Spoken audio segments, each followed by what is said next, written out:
Bueno, pues muchas gracias por venir hoy al seminario del amor en tiempos de feminismo, que vamos a hablar sobre transfeminismo y feminismo queer.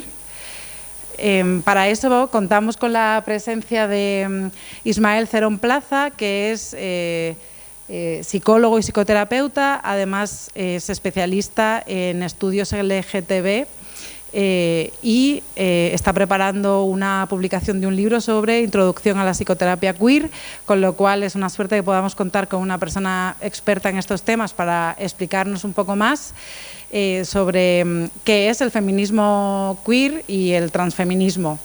Es una jornada importante porque justamente mucho del debate dentro del movimiento feminista están girando en torno, ¿no?, a pues los desacuerdos o malentendidos muchísimas veces que hay entre un sector del movimiento feminista y otro sector del movimiento feminista, porque todas son feministas, pero en algunos puntos no se están entendiendo. Los debates son muy actuales, sobre todo porque por bueno, pues este proyecto de ley trans, ¿no? Y entonces, bueno, pues para reflexionar sobre, al menos para poder argumentar y reflexionar sobre este asunto, es importante saber de qué estamos hablando, porque vivimos en un momento en el que lo que circula por las redes sociales y demás, pues yo creo que no tiene calidad como para construir un buen pensamiento, un buen argumento, y que tenemos que ir a conocer un poco más las cosas en profundidad para poder opinar sobre ellas. Entonces me parece muy importante pues que entendamos qué es esto del feminismo queer y el transfeminismo. Así, para empezar, hace poco oía, ¿no?, a Gracia Trujillo, que es una activista feminista lesbiana y también es profesora de sociología en la Universidad Complutense, que puta, maricón, gordo y subnormal siguen siendo los insultos habituales en los patios de los colegios. Esta frase vais a entender por qué es importante traerla aquí, porque esto de alguna forma es el fundamento de mucho de lo que es las teorías y los activismos queer.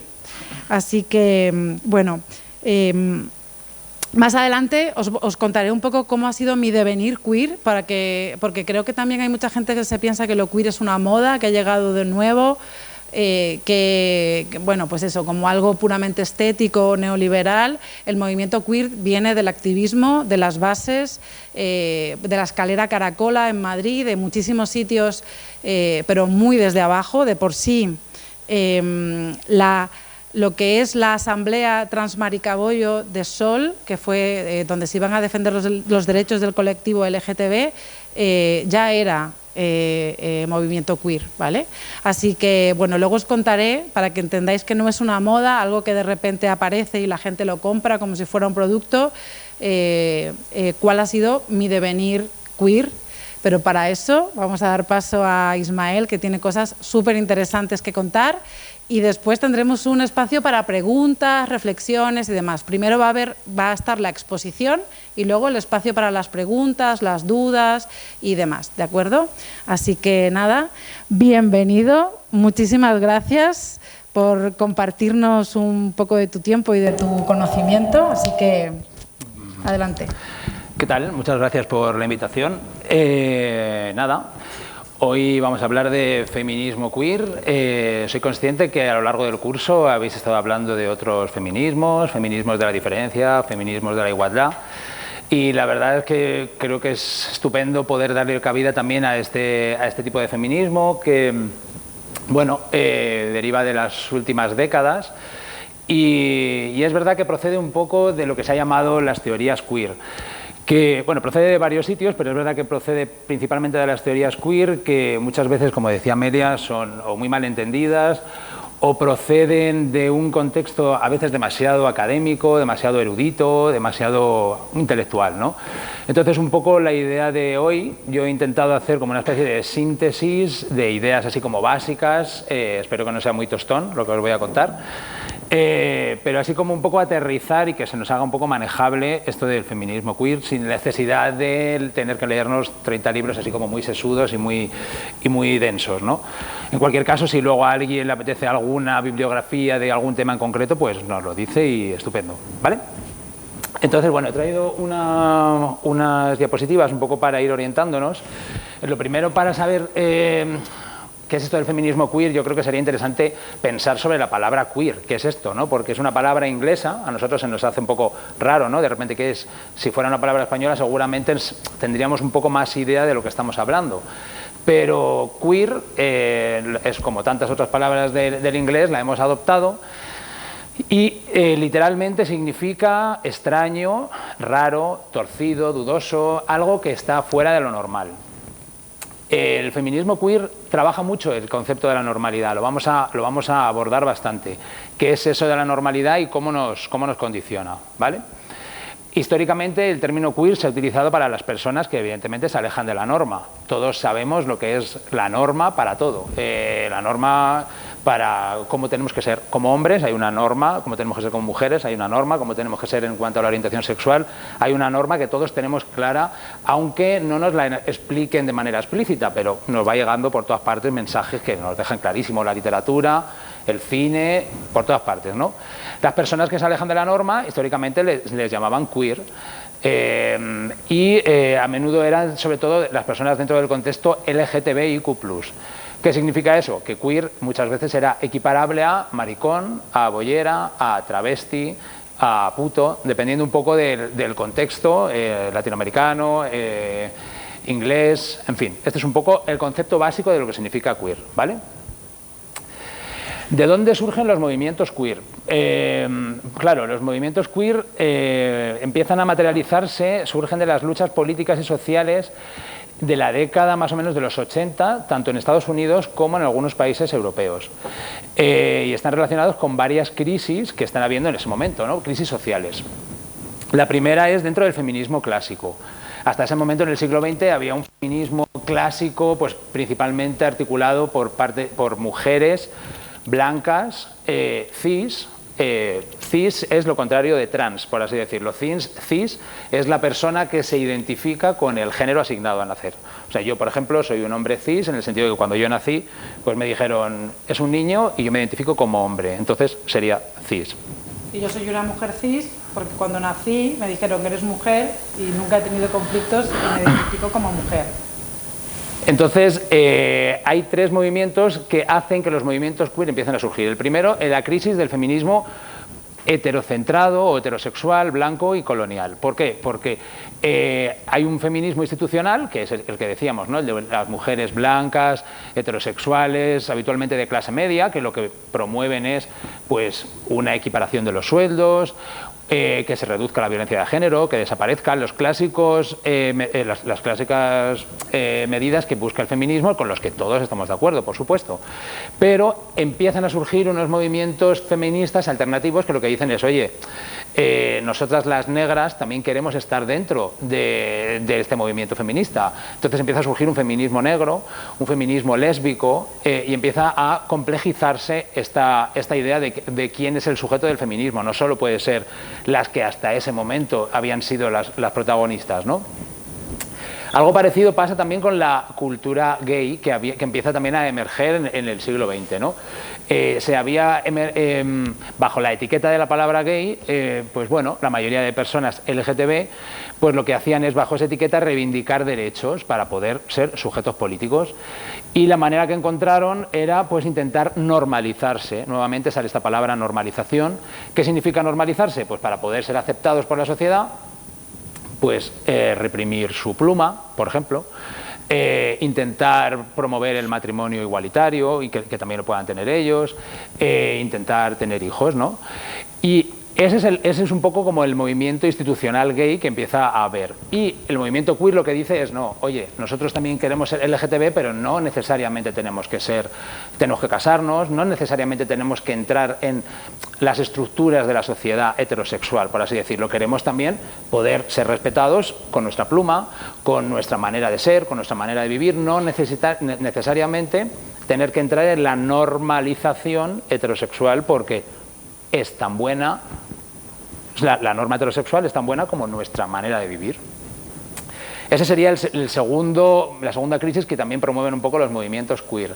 Y luego la crisis del VIH-Sida, por supuesto, que nos deja claro que dependiendo un poco de cuáles sean los sujetos afectados, pues se promueven unas medidas sanitarias o no. Yo creo que aquí también se ve que los sujetos normales, que viene siendo lo que entendemos como normales en general, lo hemos entendido históricamente, bueno, pues hombres y mujeres cis, blancos, heterosexuales, de clase media, como a priori el SIDA no les afectaba demasiado, pues todavía seguimos buscando una vacuna. Eso tiene que ver con muchas cosas, pero entre otras porque ha habido una falta de inversión sanitaria en este virus, que por ejemplo ahora lo podemos ver con el COVID, como es un virus que ha afectado a la población normal, a la normalidad, desde luego da cuenta de hasta qué punto hay unos ciudadanos de primera y unos ciudadanos de segunda, como estamos hablando en el feminismo, las feministas blancas, las feministas negras, o dentro del movimiento gay, los gays que querían casarse o los que no. Entonces, este es un poco el caldo de cultivo donde empieza a aparecer un poco el movimiento queer, ¿vale? Por eso es verdad que no es una cosa nueva. Otra cosa es que esto ahora se haya hecho como más mainstream y de repente lo oímos por todas partes, pero no es una cosa nueva. En los años 70, en los años 60 ya había bastantes escritos y hay bastantes autoras que estaban promoviendo todo esto. El feminismo queer lo que hace es una crítica a eso, lo que hablamos, a cierta normalidad dentro del feminismo clásico. Pero claro, la pregunta es, ¿qué significa ser normal? Yo creo que esta es una pregunta que el feminismo queer habla mucho, ¿no? Y de lo que habla es que ser normal no hay nada esencial ni biológico en la normalidad. La normalidad es lo que se consensúa en una sociedad, en un contexto concreto. La mujer normal en el 2022 no es la misma en España, no es la misma que la mujer normal en el 1950 en España. Lo normal va cambiando en función del contexto. Incluso en el 2022 no es lo mismo la mujer normal en España que la mujer normal en Israel. Si vamos a Jerusalén, vamos a ver que allí las mujeres funcionan de otra manera. Cuando digo mujeres es por poner ese ejemplo, pero los hombres igual. Entonces, lo que a veces... Yo quería contar que yo creo que ahora mismo, por ejemplo, estamos en un cambio profundo de lo que conocemos como familia normal, ¿no? Ya llevamos, ¿no? Desde que se aprobó la ley del divorcio, pues que la gente se puede separar y surgen un montón de realidades de familias reconstituidas. Y luego también pues hay personas homosexuales que también se pueden casar y pueden tener hijos, en fin, que lo que conocemos como familia normal, que sigue apareciendo en películas, en cuentos infantiles, en todos lados, está en un profundo cambio, ¿no? Por dar un ejemplo de algo que consideramos súper normal y que ahora está cambiando. Sobre todo que normal muchas veces se ha equiparado a saludable. Si soy normal, entonces estoy sano. Es lo saludable. Y yo creo que eso es un problema. De hecho, hace 50 años era muy conocida la frase de mi marido me pega lo normal. De hecho, hay un libro que se llama así y yo creo que todos y todas seguramente hemos oído esta frase, ¿no? Ahora eso no nos parece normal. Entonces, cuidado con eso de decir como soy normal, soy sano. No, como eres normal, te ajustas a los cánones de la sociedad en la que vives. Pero eso no significa que sea más saludable. Eso... por lo menos para cuestionarlo, y este feminismo queer va un poco más allá y plantea hasta qué punto la normalidad puede ser buena o no. Habrá cosas que sí, pero otras quizá no. De lo que habla, desde luego, por ejemplo, en nuestro país históricamente y también con el peso que ha tenido el franquismo en nuestro país, pues obviamente en el inconsciente colectivo de todos y todas entendemos que el ciudadano normal es el hombre o la mujer cis, blanca, heterosexual, con capacidades funcionales normativas. ¿Qué quiero decir con eso? Pues que la persona normal también es la persona que puede andar sola, que tiene los brazos y las piernas, que puede, o sea, que una persona que tiene lo que antes se decía una minusvalía, una discapacidad, no encajaba dentro de lo normal. Se le trataba mejor o peor que a una persona homosexual, pero nunca entraba dentro de lo normal. Entonces, yo creo que 40 años de franquismo nos han dejado bastante claro un tipo de normalidad. ¿Y eso qué implica? Que acabamos seguramente, estamos todos un poco insertos en el régimen de la normalidad, en un régimen de la normalidad que es un poco inconsciente, automático, que nadie te dice, oye, tienes que ser de esta manera, pero no hay más que ver los libros, las películas y el mundo en el que vivimos, donde todo lo que queremos es ser normales.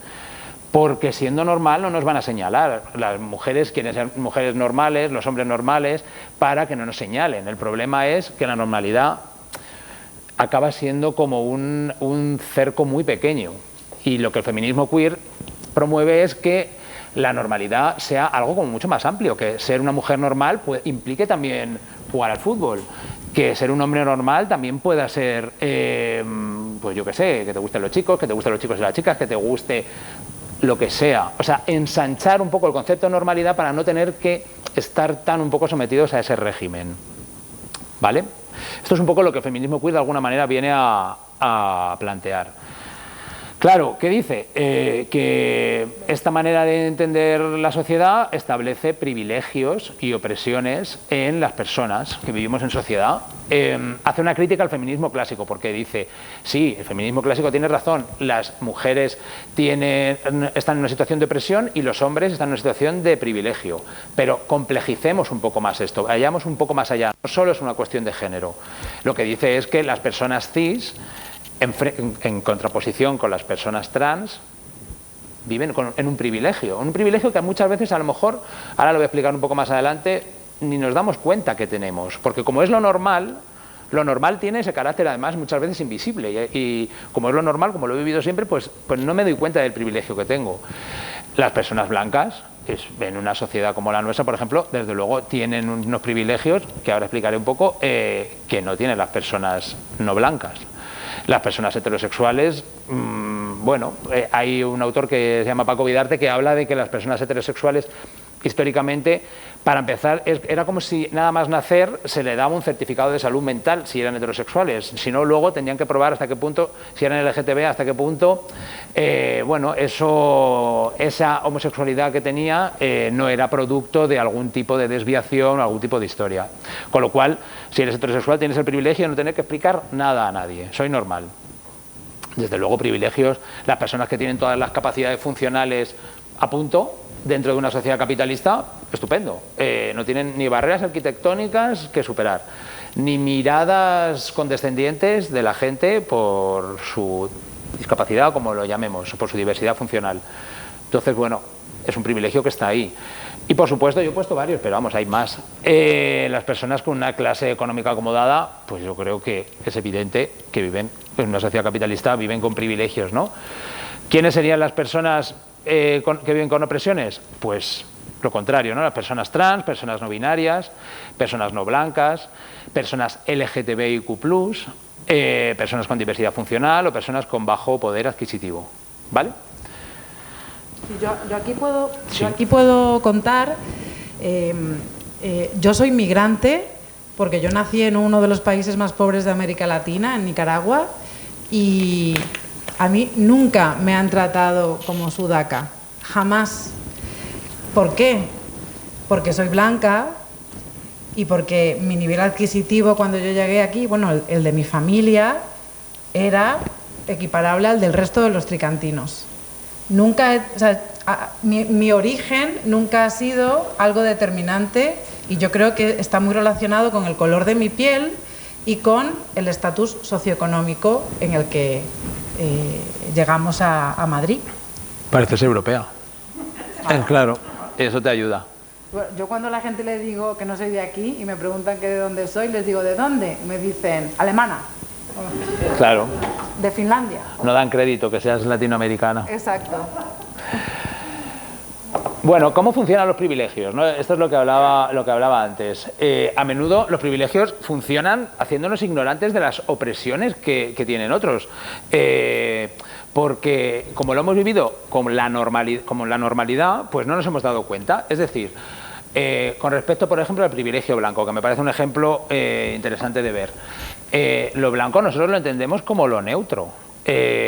claro, lo blanco es lo neutro, todo lo demás es lo otro. Entonces, las personas blancas no nos damos cuenta del privilegio blanco que tenemos en la medida que disfrutamos de los aspectos positivos del racismo. El racismo nos atraviesa, pero en la parte positiva. Porque, claro, nosotros, ¿cuál sería el privilegio? Pues que no tenemos que aguantar miradas raras por el color de nuestra piel. Hay personas que sí, en su cotidianidad. Nosotros no, y como no lo tenemos que aguantar, pensamos que eso no existe en otras personas. Yo no lo vivo, entonces los demás debe ser que tampoco. Ausencia de expectativas culturales por el color de nuestra piel. Nadie se espera de nosotros que seamos de una determinada manera. Aquí todos y todas somos blancos y cada uno será de su padre y de su madre, como se suele decir. No hay unas expectativas culturales de cada uno. De las personas a lo mejor negras sí que todos tenemos un estereotipo como muy marcado de cómo pueden ser, que luego la realidad te pone en tu sitio, pero desde luego eso está ahí, ¿no? No tenemos que... El privilegio blanco también te hace la ausencia de una vida llena de sutiles marginaciones. Todos estos privilegios los tenemos, pero como están dentro de eso que hablamos de normalidad, pues no nos damos cuenta. Si ahora cambiamos el privilegio blanco por el privilegio hetero, pues es igual. Es un montón de sutiles marginaciones que tú no vives, un montón de miradas raras que tú no vives, y como no las vives, pues crees que esa es la normalidad y que a todo el mundo, a los demás no le pasan, pero sería interesante poder ser consciente de los privilegios que tenemos, ¿no? Porque, por supuesto, esos privilegios tienen además el componente ya muy positivo, y es que sin darte cuenta te favorecen una autoestima bastante sólida y bastante estable, al menos en una parte, porque te sientes merecedor de, bueno, reivindicar algunos derechos, merecedor de que la vida de alguna manera también te permita expandirte personalmente. Hay muchas personas, como tú decías antes, inmigrantes, yo por ejemplo que he trabajado en servicios sociales muchos años, pues te das cuenta que muchas personas inmigrantes o personas LGTB o personas racializadas, negras, muchísimas veces al estar permanentemente, habiéndose construido como personas de clase B, por así decirlo, bueno, eso influye en su autoestima, en su subjetividad, y se sienten que no pueden reivindicar algunas cosas, que se conforman con menos. Bueno, para mí un ejemplo que siempre me ha llamado mucho la atención es que las personas de clase baja en Latinoamérica se dirigen a las personas de clase alta siempre con el don delante, doña, don, ¿no? Que aquí yo creo que es una cosa que también se hacía antiguamente o en las zonas rurales al señor de clase alta, porque asumías desde tus orígenes que no eras de la misma condición. Entonces, está ahí en el imaginario, ¿no? Es muy difícil. Hace poco estuvimos en el funeral de una mujer nicaragüense muy querida, y sus hijas, que han crecido en esa clase baja, se siguen dirigiendo a nosotros como, ¿no?, doña Amelia, que a mí me llama muchísimo la atención, pero forma parte de esa estructura en la que uno se construye. Esas personas no sienten, seguramente en su inconsciente, que sean de igual categoría que yo, por ejemplo, o que la vida les tenga que dar lo mismo que yo pienso que la vida me tiene que dar a mí, ¿no? O que... Es por dar un ejemplo. Sí, está muy bien visto. O sea, que estructuralmente te va entrando. Es una cosa que ponía ahora, ¿no?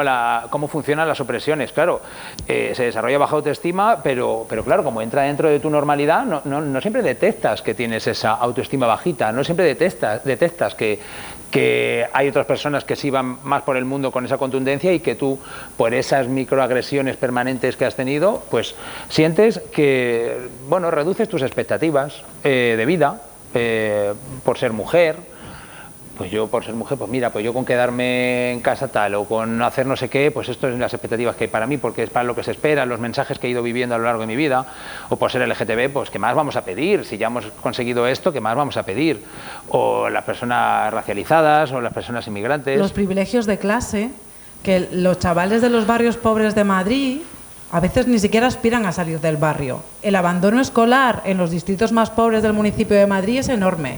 El abandono escolar en los municipios más ricos es muy pequeño. Los chavales de Tres Cantos sueñan con irse a estudiar al extranjero, con hacer másters, con trabajar en otros países. Los chavales de Usera, de Vallecas, de Aluche, de Villaverde, vamos, aspiran a mileuristas. Y tan felices, ¿no? En ese caso. Bueno, Un poco todo esto se podría resumir o tiene que ver con algo que utiliza también mucho el feminismo queer, una herramienta que también se habla mucho últimamente, que se llama la interseccionalidad, ¿no?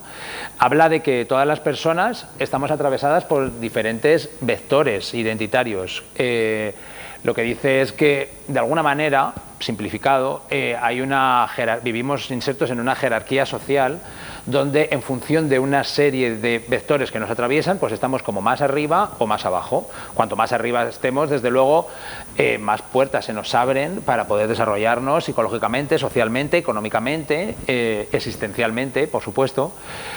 ¿Cuáles son esos vectores que nos atraviesan? No solo es el género, como a lo mejor decía el feminismo clásico, ¿no? Mujeres oprimidas abajo, hombres privilegiados arriba, sino que también, pues eso depende de tu género, de si eres hombre o mujer o no binario, depende de tu orientación sexual, también nos atraviesa, depende del color de nuestra piel, depende de la clase social, pero también depende de la belleza. Por ejemplo, si somos personas guapas, y tenemos un cuerpo estupendo, las puertas se nos van a abrir mejor en el mercado laboral, en nuestra autoestima a la hora a lo mejor de poder sentirnos exitosos con las personas que nos gusten, y eso nos va a hacer sentirnos más exitosos o no en el mundo en el que vivimos, ¿no? La edad, desde luego, que en la edad vivimos en una sociedad donde parece que ser joven es lo único estupendo y a determinadas edades, bueno, estás más fuera de la sociedad. Parece que cuando más joven eres, más arriba estás de la jerarquía social, pero según vas siendo más mayor, bueno, pues no eres tan productivo dentro de una sociedad capitalista, eso interesa menos, en fin. Nos atraviesa también las capacidades funcionales, lo que hablábamos, ¿no? El capacitismo. Si somos personas muy capacitadas, si no vamos en silla de ruedas, si no tenemos ningún tipo de problema en ese sentido, pues vamos a estar más arriba, ¿no? Lo que habla el feminismo queer es que complejicemos la mirada de la sociedad y de las personas y veamos todos los vectores que les atraviesan para que veamos que no es lo mismo un hombre cis gay de clase alta que una mujer trans negra de 70 años, o con un hombre gordo pero racializado. O sea, quiero decir que es como una especie de que complejicemos un poco el discurso. Esto es un poco lo que vendría también a hablar el feminismo queer. Entonces, ¿cuál sería el sujeto político del feminismo? Esto tiene mucho que ver, desde luego, con lo que hablaba Amelia antes, las controversias actuales que hay dentro de diferentes movimientos feministas, ¿no? Se acusa al feminismo queer que intenta borrar a las mujeres, que esto es algo que vamos a hablar luego un poco más adelante. Desde luego, cuando uno se pone a profundizar, lo que parece es que lo que persigue el feminismo queer, ni mucho menos, es que la mujer cis heterosexual no esté incluida. De lo que habla es que no sea el único sujeto político del feminismo. De lo que habla es que entiende el feminismo como un movimiento transformador de la sociedad, donde todos y todas estemos incluidos. No solo quiera transformar a una mitad de la sociedad. No tiene mucho sentido si vamos a cambiar una mitad de la sociedad si la otra sigue con la misma manera de entender el mundo y la vida y las personas. Entonces, no se trata de excluir, se trata de ampliar. Entiende el feminismo como diversidad, no como exclusividad. ¿Vale? Ahora voy a hacer un pequeño... En el feminismo queer es verdad que se profundiza en muchos aspectos, pero hay como dos columnas principales que son el género y la orientación sexual. Y voy a dar como una especie de pinceladas sobre cómo entiende el feminismo queer el género y la orientación sexual. Con respecto al género, es algo en realidad muy sencillo y que se viene hablando desde hace años, y seguro que lo habéis hablado vosotros en el curso.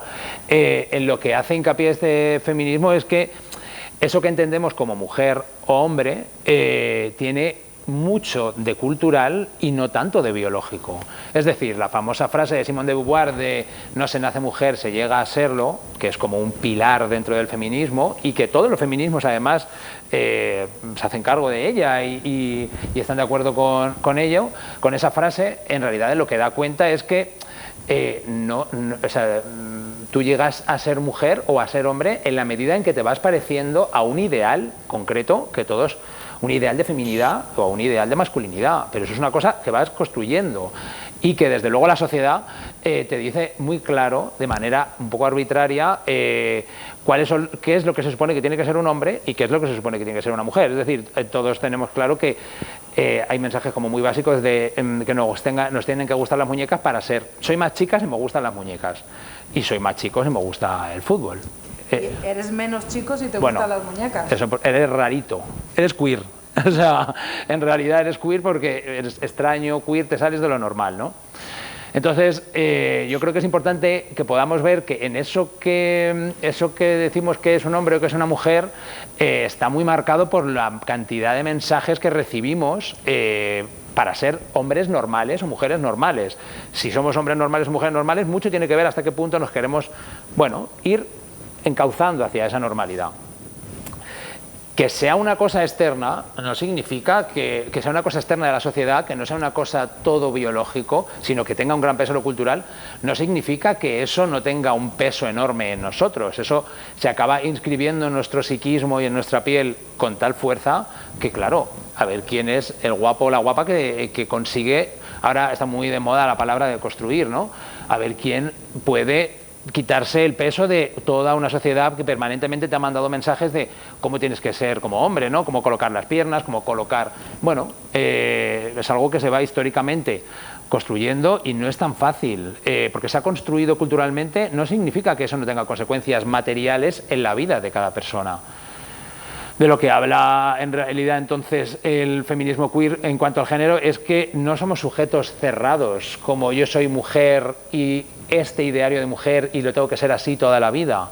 Piensa en la identidad como algo que puede transitar un poco, puede fluir, la identidad de género o la identidad nacional. Por ejemplo, yo en mi caso, yo soy español, pero mi mujer es italiana, con lo cual tengo una relación con Italia bastante querible, pero también, por ejemplo, me gusta mucho Argentina y entonces mi identidad nacional, bueno, principalmente es española, pero también tengo, o sea, quiero decir que la identidad es algo moldeable, flexible, no es como, pues, bueno, como ser hombre. Bueno, soy hombre, en algunas cosas me siento hombre, pero hay otras veces que para nada.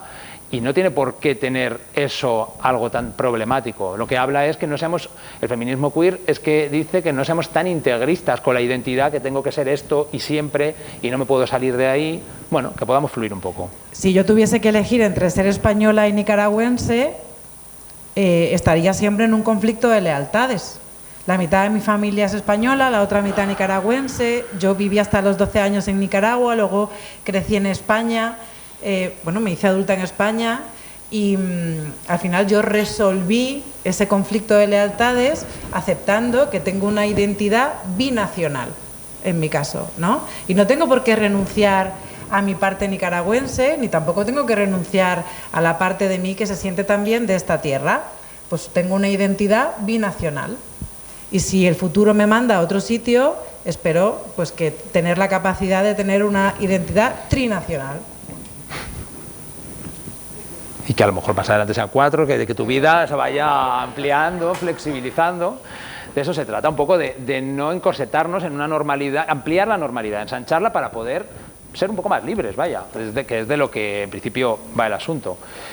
Eso con respecto al género. Con respecto a la orientación sexual, dos cosas muy sencillas, lo que hablábamos antes, ¿no? El movimiento gay institucional lo que promovía era la normalización en la sociedad heterosexual. El feminismo queer lo que dice es de no solo queremos un matrimonio igualitario, no solo queremos formar familias, vamos a criticar también este modelo de sociedad capitalista que persigue el consumo y el que persigue la reproducción y productividad, donde habla que la familia edípica heterosexual es como la piedra fundacional de todo eso, ¿no?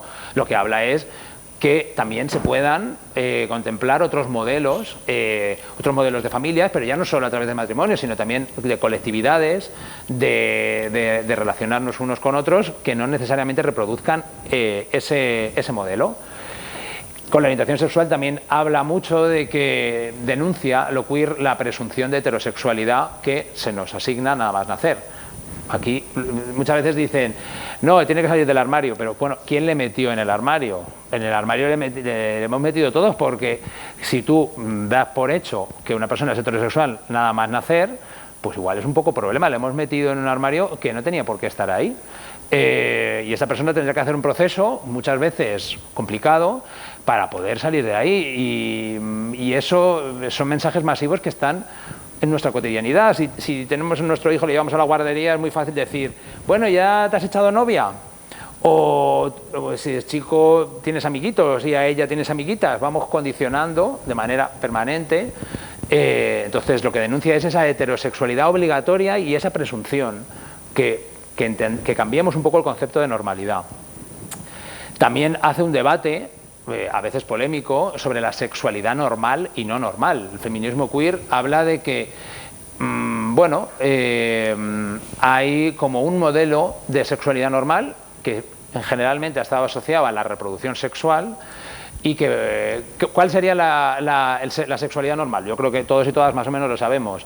Pues seguramente en matrimonio, monógamo, en casa, el misionero, o sea, coitocéntrico, pene-vagina, y esa sería un poco la sexualidad normal. Lo demás, pues es todo aquello que se aleja de todo eso. Entonces, de lo que habla el feminismo queer es decir, oye, bueno, espérate, que la sexualidad no solo tiene que ver con la reproducción sexual, tiene que ver con el deseo, tiene que ver con el placer, y el placer no tiene por qué estar encorsetado en una estructura a lo mejor política como es el matrimonio, o el placer no solo te lo puede proceder los genitales, en fin, problematiza un poco todo esto. En fin, lo que en cuanto a la orientación sexual, y por acabar esta parte, lo que reivindica es las categorías LGTBIQ+, como entidades políticas. Es decir, yo soy lesbiana y yo me defino lesbiana de manera política porque eso me sirve para reivindicar derechos, pero eso no significa que yo tenga que entonces ejercer toda mi vida de lesbiana. Yo puedo, a lo mejor una etapa de mi vida estar con una chica y luego si de repente me enamoro de una persona no binaria o de un chico cis, pues estupendo. Habla de cómo utilizar las estrategias, o sea, las categorías como estrategia política, pero no ser víctima de la propia etiqueta. ¿Vale? Bueno, vaya rollo que os estoy contando, no queda mucho, no queda mucho. Bueno, incluí esta porque, un poco para separar, está muy relacionado, pero un poco ver. Está muy relacionado transfeminismo con feminismo queer, pero no es exactamente lo mismo. Feminismo queer es un poco todo esto que estamos hablando, ¿no? Son todas estas herramientas que nos sirven para analizar la sociedad. Son herramientas que nos sirven para analizar socioculturalmente a las personas, cómo se han construido, cómo nos hemos construido como sociedad y cómo nos construimos subjetivamente cada uno, cómo eso nos afecta en nuestra autoestima y en nuestras posibilidades de vivir en la vida. El grosso sería el feminismo queer. El transfeminismo es esa parte más específica que de lo que habla es que no se reduce al sujeto político a las mujeres cis, blancas, heterosexuales. De lo que habla el transfeminismo es que tiene que ser un movimiento inclusivo, donde quepa todo el mundo y donde convoque a todo el mundo, que todo el mundo sea convocado por este movimiento. Vale, un poco para ir terminando, ¿cuáles serían las principales críticas que se le hace a este feminismo, ¿no? Al feminismo queer? Sobre todo en los últimos años, que es cuando más se ha dado a conocer y bueno, más revuelo está generando. El borrado de las mujeres. Esto es un clásico que habréis oído... últimamente mucho, ¿no? Bueno, ya llevo unos años. O sea... yo creo que a poco que te pones a leer libros, por supuesto, hay autores que te pueden gustar más, autores que te pueden gustar menos, pero en el grosso, desde luego, te das cuenta de que para nada persigue borrar a las mujeres, a eso que se ha entendido el feminismo clásico, para nada. Lo que persigue es ampliar el sujeto político, lo que persigue es sumar, no restar ni dividir. Lo que persigue es que el movimiento sea global, lo que hablábamos antes, ¿no? Lo que pasa es que surge el debate, que se habla muchas veces, de las mujeres trans, lo habréis oído, ¿no? Las mujeres trans en los baños, en los baños de mujeres, si eso puede suponer violaciones, o las mujeres trans en las cárceles femeninas o masculinas, ¿no? ¿Qué riesgo puede tener eso? Vamos, yo desde luego, en los libros que me he documentado y en la formación que he podido tener, además sería interesante poder ver dónde están esos datos que hablan de esas violaciones sufridas, porque la realidad es que son las mujeres trans las que mayoritariamente sufren violencia, tanto en el baño de chicos muchas veces como en el baño de chicas. Y desde luego en las cárceles igual, creo que todos más o menos sabemos que si una mujer trans entra en una cárcel masculina, lo que le puede pasar, y el número de violaciones que ha habido de mujeres cis por mujeres trans en la cárcel, los datos no han aparecido. Habrá gente que te dirá, hay tales denuncias. También es verdad que de la violencia de género se hablan de las falsas denuncias. ¿Cuántas son esas falsas denuncias? Puede que existan, pero desde luego es un número bastante pequeño, o por lo menos no se puede utilizar eso como una herramienta o como un arma para invisibilizar la violencia de género, que yo creo que sería... Y aparte de que toda la vida ha habido personas queer, toda la vida ha habido el hombre que era femenino, la mujer que era masculina, la persona que se travestía, la persona con discapacidad, las personas racializadas, y ¿no? Hombre, ha sido toda la vida.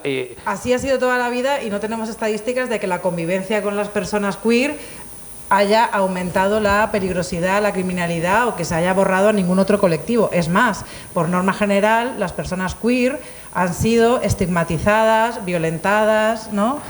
Perseguidas, encarceladas. Si nos paramos a pensar en las leyes franquistas, pues no, pues ser queer ha sido un factor de riesgo. Total. Y además, dices que las personas queer han estado toda la vida. Han estado toda la vida incluso antes del capitalismo. Lo digo porque muchas veces también, como una manera de atacar al feminismo, es de no, lo queer es un producto del sistema capitalista. No, lo queer ha estado incluso antes, en el feudalismo, antes del desarrollo de las sociedades, de la sociedad europea, del feudalismo al capitalismo. Lo queer ha estado toda la vida, porque lo queer significa no encajar. Lo queer significa no estar dentro de la norma y lo que te hace la sociedad por no estar dentro. Otra cosa es que determinadas empresas, ahora por ejemplo que estamos en el mes del orgullo, vamos a ver muchas tiendas y muchos tal que cuelga la banderita, lo que dentro del movimiento LGTB se llama pinkwashing, pero eso es otra cosa. Pero que se diga que lo queer es el resultado del capitalismo es un poco obviar que esto existe desde que el mundo es mundo. Otra cosa es que ahora tengamos estudios, que se haya teorizado y que tengamos una consistencia teórica de esto como para poder darle forma. En fin, luego también hablaba de que las mujeres trans, desde luego, cuando son violadas por ser mujeres, no por ser trans. O sea, que tiene todo el sentido que entren dentro del feminismo si son violadas por ser mujeres, porque a los hombres trans no les violan. O desde luego en la comparación, o sea, no les violan por ser trans, les violan por ser mujeres. Entonces, no sé qué sentido tiene no incluirlas dentro del feminismo. Otra crítica que le hacen al feminismo queer es la infravaloración de lo biológico. Yo creo que a poco que te pongas a estudiar y a leer sobre teoría queer y sobre feminismo queer, ves rápidamente que no dice que lo biológico no exista, ni mucho menos. Ni siquiera dice que no haya diferencias entre cuerpos gestantes y cuerpos no gestantes. No dice que, o sea, hay diferencias cromosómicas, diferencias hormonales. Lo que critica el feminismo queer es lo que la sociedad, las diferencias, lo que hace la sociedad con las diferencias, con esas diferencias, porque muchas veces porque tenga una hormonación de una determinada manera o unos cromosomas de determinada forma, eso no justifica las injusticias patriarcales, machistas, LGTB-fóbicas que se dan con bastante frecuencia en nuestra sociedad. ¿Somos distintos biológicamente? Sí. ¿Eso justifica lo que ha hecho la sociedad con las mujeres, por ejemplo, porque sean cuerpos gestantes? ¿Eso significa que no puedan tener acceso al poder público, que no tengan poder? ¿Eso justifica que no puedan tener una equiparación de sueldos? Yo creo que no. Y esto es lo que dice el feminismo queer. Pero no habla en ningún momento de que eso no exista, o por lo menos en lo que yo me he formado, desde luego no lo he visto, y sería interesante que pudiéramos darle una vuelta a ese aspecto, ¿no? Y el excesivo peso a lo cultural. Es verdad que el feminismo queer defiende que lo cultural tiene un gran peso en cómo nos construimos como personas. Sí.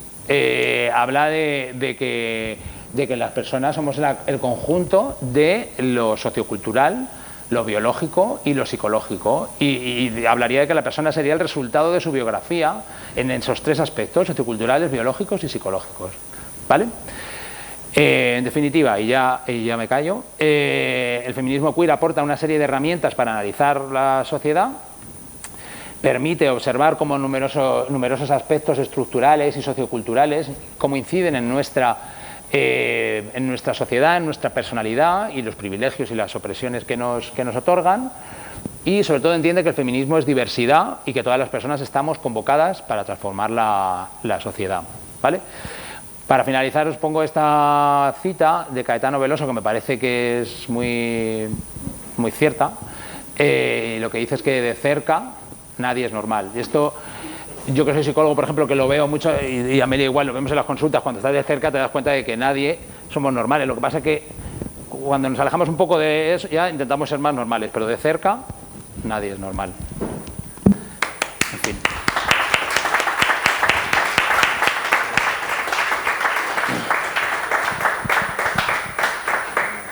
Muchísimas gracias, ha sido una exposición estupenda, he disfrutado muchísimo escuchándote. Ahora entendéis por qué os decía esto de puta, maricón, gorda y subnormal siguen siendo hoy los insultos que más oyes en los patios de los colegios. Y me encanta la palabra subnormal porque además hace referencia a que estás debajo de la norma, ¿no? Estás como por debajo. Bueno, espero que os haya quedado un poquito más claro qué es esto del feminismo queer y qué son los estudios queer y el activismo queer. Lo que es queer no es una identidad, ¿vale? No es algo que te defina. Lo queer es un posicionamiento político, una apuesta por la diversidad, por ampliar los márgenes, por ver a los que normalmente no vemos desde la comodidad de nuestros privilegios. Y entonces os quería contar cómo ha sido mi devenir queer, ¿no? Cómo ha ido mi pensamiento político y mi activismo político cambiando a lo largo del tiempo y cómo ha aterrizado en este momento en el que pues, me siento bastante cercana. No completamente, porque hay muchos debates que en mí siguen abiertos y sigo leyendo y sigo aprendiendo, leo posturas de un lado y de otro para poder ir construyéndome mi propio argumentario. Pero sí que es verdad que me encanta este movimiento constante, ¿no? Este fluir de los movimientos sociales que van creando, ¿no? Cuestionamientos de la realidad y ampliando nuestro campo de visión. Y entonces, a lo largo de mi vida soy muy consciente de cómo se ha ido ampliando mi campo de visión y entonces os lo quiero contar. Y es mi devenir queer, me encanta el cómo suena eso. Y bueno, yo, como os he dicho antes, nací en un pequeño país de América Central, un año después de que triunfara la Revolución Popular Sandinista. O sea, que yo crecí en un contexto atípico. Mi primer pensamiento político, siendo muy pequeña, formaba parte de lo que se conocía como movimiento antiimperialista. Y yo con ese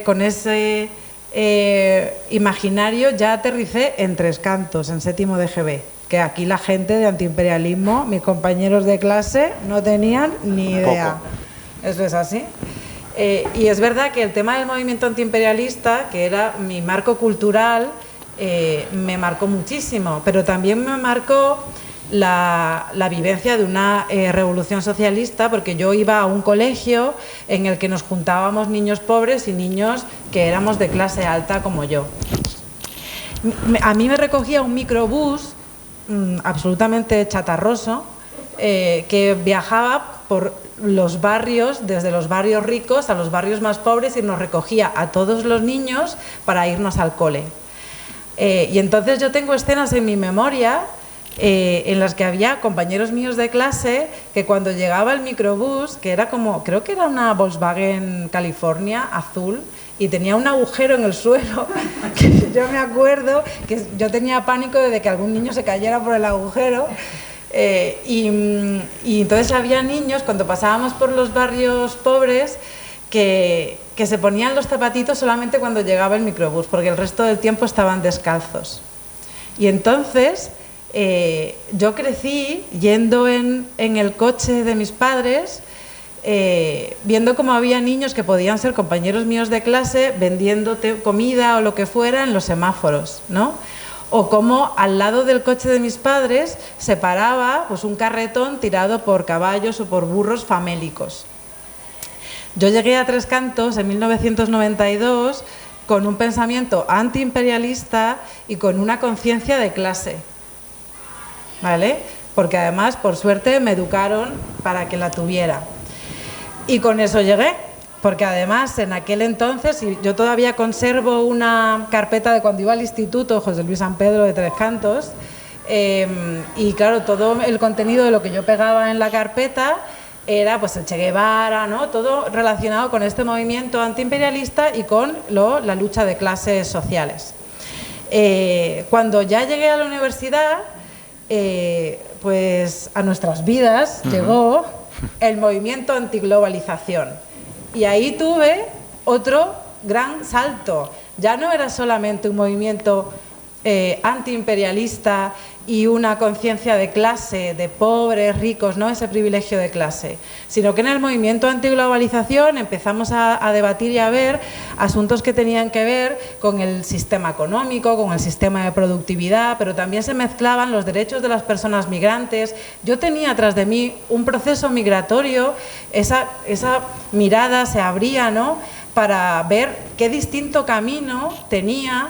Cuando yo llegué a Tres Cantos habíamos muy pocos nicaragüenses y los que conocíamos era gente humilde de Nicaragua que había migrado buscando un futuro mejor aquí.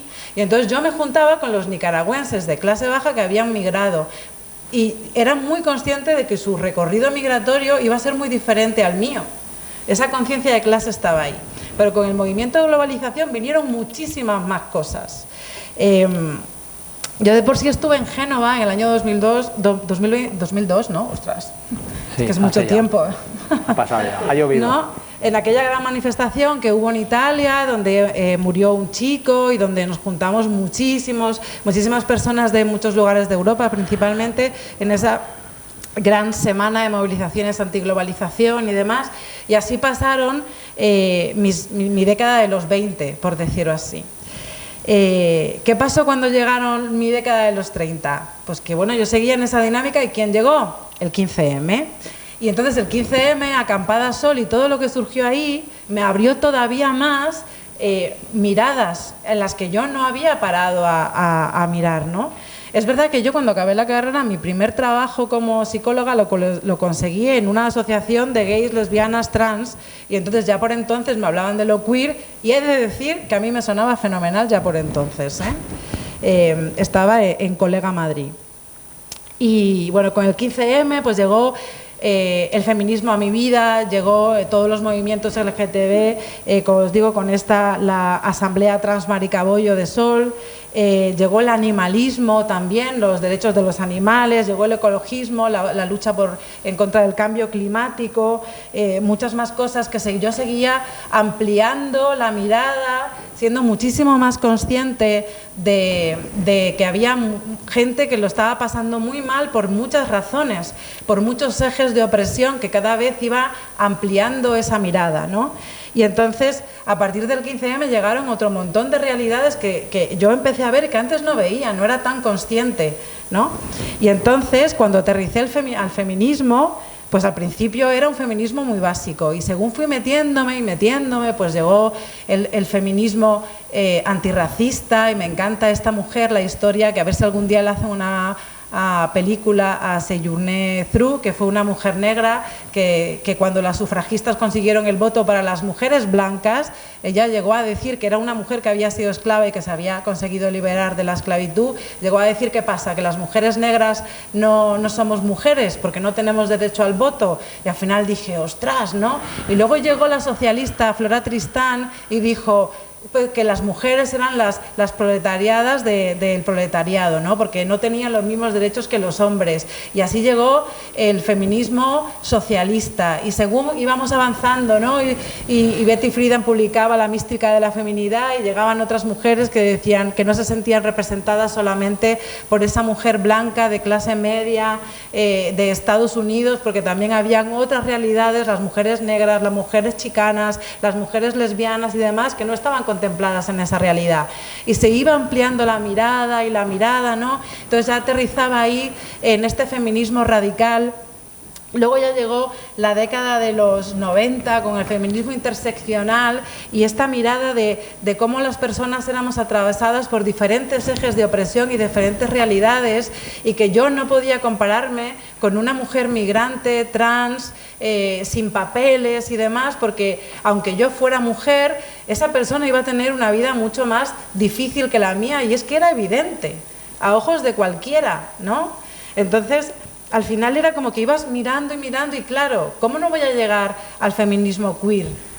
Es una cuestión de sensibilidad, de empatía, de ampliar la mirada y de decir, y claro, también toda la reflexión que hemos tenido cuando hemos bajado a las manis del 8M, si nos íbamos a la parte mixta o no mixta, ¿no? Si podíamos incluir a los hombres en esto, y decía, ¿cómo vamos a cambiar la sociedad, como decía Ismael, si no incluimos a los hombres, si no aceptamos que los hombres sean feministas, ¿no? Ahora estamos con todo este debate, que es que lo maravilloso de esto es que es un fluir constante, es un plantearlo, es pensarlo, es cuestionarte para poder ampliar la mirada y ser capaces. Bueno, no solamente ampliar la mirada, yo diría que es ampliar el corazón para ser sensible a mayor sufrimiento. Somos terapeutas y somos psicólogos sociales porque estamos muy conectados con la realidad de lo social. De por sí, nosotros tres somos psicólogos de servicios sociales porque nos gusta lo social. Y claro, como psicólogos digo, ¿sabéis la cantidad de sufrimiento que tienen las mujeres principalmente por el tema del peso? Las cosas que son capaces de hacer para perder peso y ajustarse a la norma de la belleza que impone la sociedad. ¿Por qué no podemos aceptar que los cuerpos son diversos? ¿Por qué tenemos que pasarnos la vida, ¿no?, martirizándonos cuando ganamos 1 kilo o 2? ¿Por qué las personas con kilos tienen menos derechos? No porque lo impongan, sino porque tienen menos derechos. Es mucho más difícil que se emparejen, o que cuando se emparejan salgan, por ejemplo, de relaciones de violencia porque piensan que como tienen sobrepeso no van a encontrar nada mejor. ¿Por qué no aceptamos, como decía mi madre, que la vida y la realidad y los seres se parecen más a la cantina de la Guerra de las Galaxias? ¿Os acordáis de esa escena en la que era ahí todo el mundo muy raro, pero no? Que es así, ¿no? En la cantidad de sufrimiento que hay porque nos alejamos de la norma. ¿Y por qué? Por una cuestión identitaria y no de objetivos. ¿Qué es lo que nos interesa? Que las personas estemos bien, que da igual cómo seas, que tengas derechos, que se te trate bien, que te den buenos tratos allí donde vayas, independientemente de cómo seas. Y nos vamos a meter en un conflicto identitario en lugar de coger y ampliar nuestra mirada y nuestro corazón para ver que hay realidades que son más difíciles y no se siente consciente de nuestros privilegios. Bueno, pues por eso soy queer y os he compartido mi devenir queer.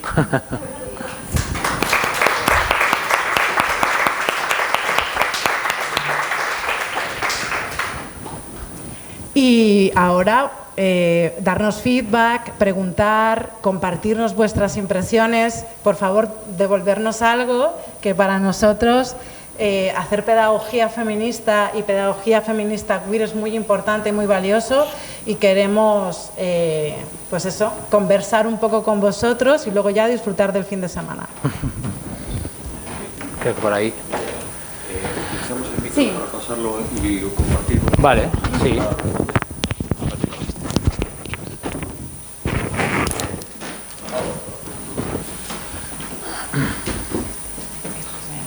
Bueno, muchas gracias por dar motivo para el debate. Vamos a ver. Lo que Amelia ha dicho que es queer, yo lo comparto absolutamente, sin defender la teoría. Estando en el otro bando del que habéis hablado que divide al movimiento feminista. Me bato diferente a esto. Y comparto absolutamente todo lo que ha dicho él. Es decir, que no es eso lo que divide al movimiento feminista. Y tampoco el 99% de lo que has dicho tú. Perdona, no me acuerdo. Ismael.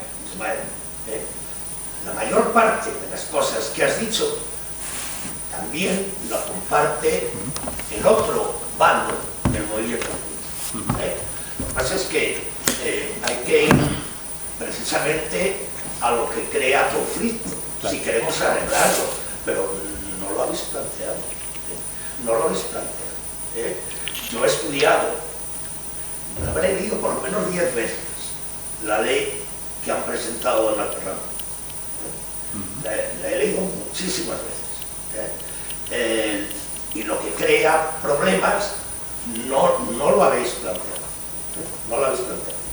Yo hace unos meses, en una charla que estuvo Amelia, quedaban 5 minutos al final, y yo dije que cité a Rosa Luxemburgo de hace 100 años, que hablaba de hombres y mujeres socialmente iguales. Todo esto que habéis dicho del feminismo queer está en esa frase. Hombres y mujeres socialmente iguales, que puedan ocupar en la sociedad con los mismos derechos cualquier posición, socialmente iguales, humanamente diferentes, que también lo habéis dicho.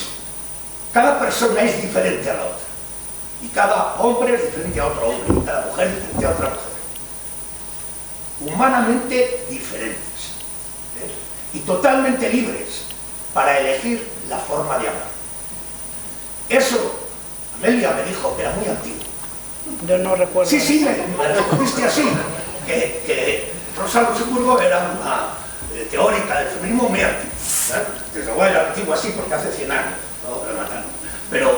Pero me parece que esa frase es de absoluta actualidad y resume lo que habéis dicho.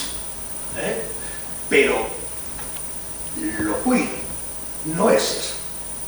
Lo queer, o lo que está creando problemas en el movimiento feminista, es otra cosa, que no habéis dicho, que en algunas palabras ha citado él, en medio de cosas que, repito, comparto absolutamente, y que comparte el feminismo históricamente, desde hace mucho tiempo.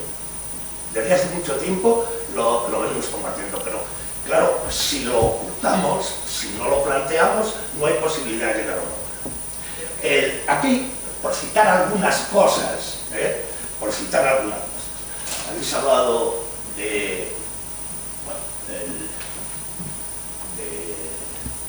hay dos términos, lo del sexo asignado al nacer, que habéis dicho ahí de pasada, ¿no? Género. Lo del borrado de las mujeres, que habéis dicho que no tiene nada que ver con lo que dice el movimiento del borrado de las mujeres, que has dicho no tiene nada que ver.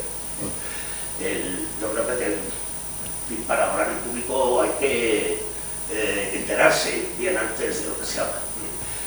En la teoría queer, y lo que va en la ley, es que si yo, que me llamo Carlos, y que asumo mi papel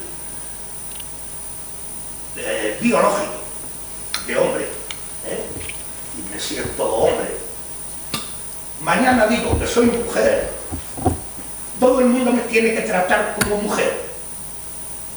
Sí, eso es lo que dice la ley. Solo con decirlo, me tienen que tratar así. Y quien no me trate así, puede recibir una multa de hasta 200.000 euros. O le pueden quitar la custodia a sus hijos. Y está en la ley, en la propuesta de ley, ¿no?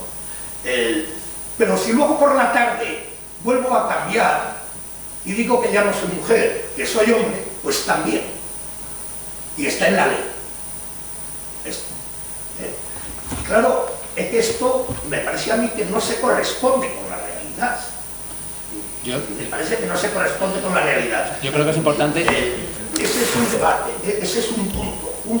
Que yo creo que bajo mi punto de vista, hay un problema en equiparar la ley, que entiendo que hablas de la ley trans, con el movimiento queer. De hecho, hay mucha parte del movimiento queer que no está de acuerdo con la ley trans. La ley trans es un producto que nos puede gustar más o menos. Seguramente hay mucha buena parte del sector LGTB y del sector queer que tampoco le gusta. Seguramente es el resultado de un problema entre dos partidos que están gobernando y que están haciendo una ley que más o menos hacen unas resoluciones que gustan más o gustan menos, pero aquí nos ha hablado de la ley trans porque la ley trans no es el producto del movimiento queer.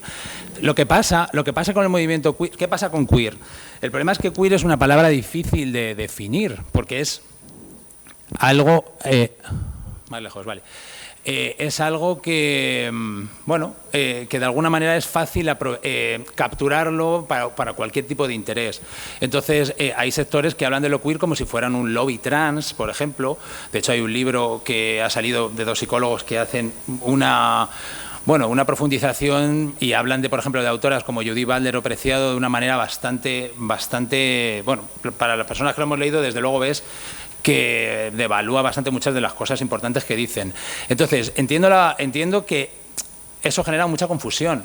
Aquí no se habla de la ley trans porque estamos hablando de feminismo queer y le puedo asegurar que muchos sectores del movimiento queer no están de acuerdo. Yo hace poco estuve en un curso de un referente que se llama Miquel Misé, que es un referente dentro del mundo de lo queer, que tampoco estaba de acuerdo, y él es un hombre trans y tampoco estaba de acuerdo con la ley trans. Seguramente tenga muchas cosas para mejorar, pero creo que es mezclar una cuestión política con una teoría que se está malentendiendo desde muchos lugares porque precisamente, y no creo que siempre sea malintencionadamente, sino que lo queer es algo que es muchas veces muy etéreo, muy abstracto. Entonces, de repente, hay gente que dice, bueno, lo queer es el lobby trans. Lo queer empieza a ser algo como a veces tan etéreo, porque en realidad de lo que se trata es un posicionamiento político de resistencia a la norma. Pero de ahí hay gente que lo puede interpretar como eso es equiparable a la ley trans, o eso es equiparable a el lobby trans, que habla. Y yo creo que a veces hay intereses políticos para poder devaluar algo que yo creo que todos podemos entender, todos y todas. Entonces, si no hablamos de la ley trans es porque no es algo que desde muchos sectores de lo queer sientan que les pertenece. Y yo además, es que este seminario de hoy va sobre lo que son teorías queer, el activismo queer, no sobre la ley trans. Pero aparte que no es que mucha parte de lo que decía. Lo que pasa es que muchísima gente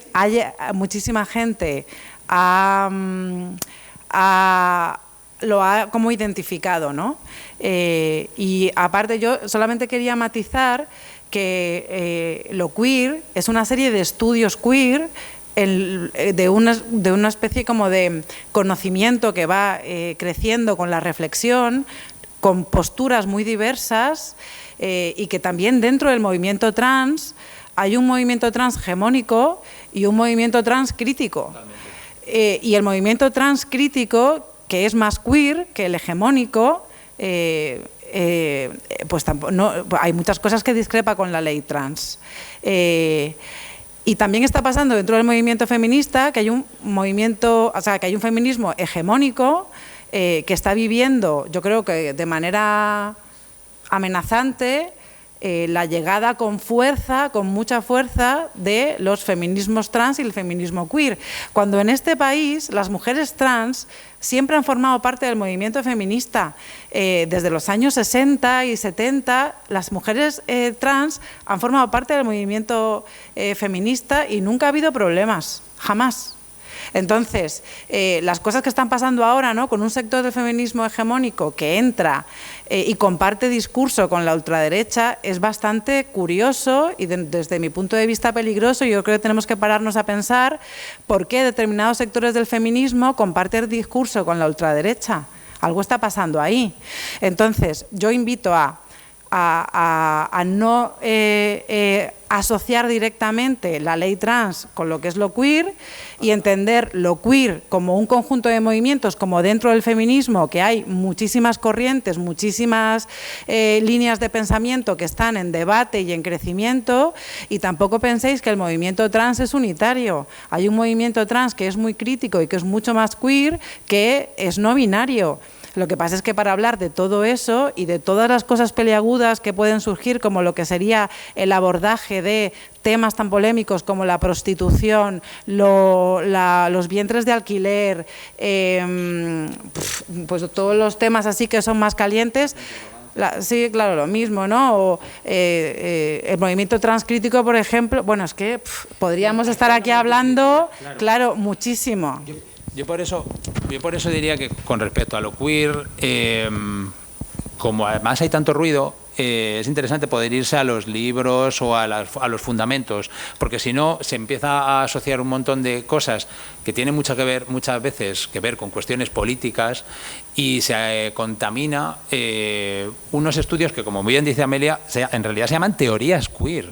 No hay una, o sea, son múltiples y además vienen de la mano también de estudios coloniales, teorías CRIP. O sea, que quiero decir que no hay un discurso hegemónico, y creo que desde los medios, muchas veces por intereses políticos y también los partidos, acaban reproduciendo una simplificación de discursos elaborados y que además nos polarizan y nos enfadan y de hecho, lamentablemente, en la manifestación del 8M hubo una división.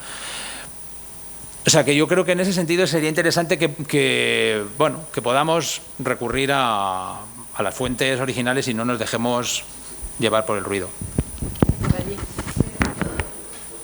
A ver, yo os agradezco la exposición porque efectivamente la gente de nuestra edad pues estamos asistiendo a la generación de una serie de conceptos que obedecen a realidades nuevas y que si no nos las explicáis pues no nos enteramos muy bien, ¿no? Y entonces claro, luego es muy fácil que venga un colega de una tertulia a decirte que una cosa blanca y negra y cosas de esta, ¿no? Vamos a ver, lo que habéis hecho ha sido una exposición de qué está pasando en la sociedad. Yo soy abogado y yo me doy cuenta de que en ningún momento habéis hablado de los contenidos de las leyes nuevas. Las leyes nuevas yo entiendo que es un intento de acercarse a hacer la realidad, pero yo desde el primer curso de carrera me enseñaron que la ley siempre va detrás de la realidad. O sea que si la sociedad se posiciona diciendo vamos a ampliar las categorías que estamos manejando para que todos puedan disfrutar de los mismos derechos y haya mayor justicia, ese intento que están haciendo las leyes obedece pues a una demanda social que la habéis explicado muy bien. Entonces, ¿qué ocurre? Bueno, pues que seguramente las leyes que están saliendo ahora, con todo y ser necesarias porque van abriendo un camino, son mejorables con toda seguridad y que generarán en algunos momentos pues determinados choques, conflictos o falta de entendimiento. Por otra parte, pues hemos visto en la sociedad que además tenemos que darnos cuenta de que la vida es dinámica y la sociedad es dinámica. O sea, el problema que teníamos en la época de la dictadura es que todo era solamente de una manera.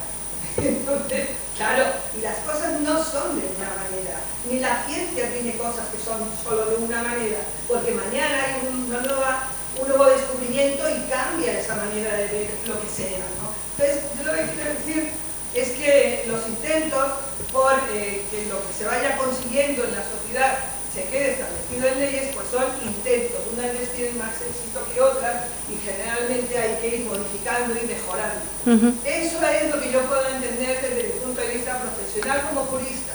Ahora bien, lo que yo he entendido esta tarde aquí es la explicación de todos los movimientos que se van generando en la sociedad y que están tratando de incorporar a todas las personas en igualdad de condiciones. Y eso os lo agradezco profundamente. Muchas gracias. Pues, sí, por aquí. Primero que digo ella, después te acabo.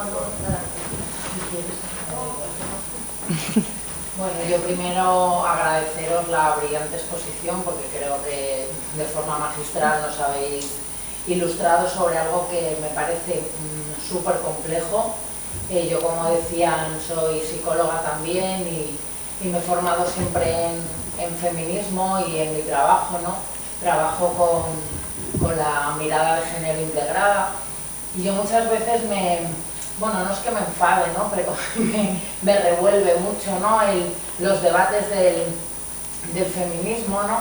Porque, bueno, muchas veces hablabais de las manifestaciones, de estar divididos, de las distintas corrientes, ¿no? Entonces, me parecía súper potente, ¿no? El venir hoy y entender, ¿no? Entender qué está pasando en esta sociedad, que estamos tan divididos, ¿no? Y que algo que al final el feminismo es igualdad entre hombres y mujeres en todos los, bueno, en la amplitud de lo que es la igualdad de derechos, de oportunidades.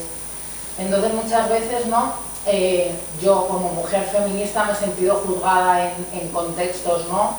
Formativos o profesionales, ¿no? Por decir determinadas, bueno, opiniones, ¿no? Porque no era suficientemente feminista, ¿no? En determinados momentos o no sé, ¿no? Entonces, Carlos te llamabas, ¿no? Sí. Sí, cuando Carlos ha hablado, ¿no? Digo, jo, qué bien, ¿no? Que hicieras esta aportación para poder entender lo que decías, ¿no? De dónde está la diferencia, porque yo todavía no he entendido dónde está esa diferencia que decías que no han evidenciado, ¿no? A mí me gustaría que me explicaras, ¿no? Sí, que me ha pedido que entregara él.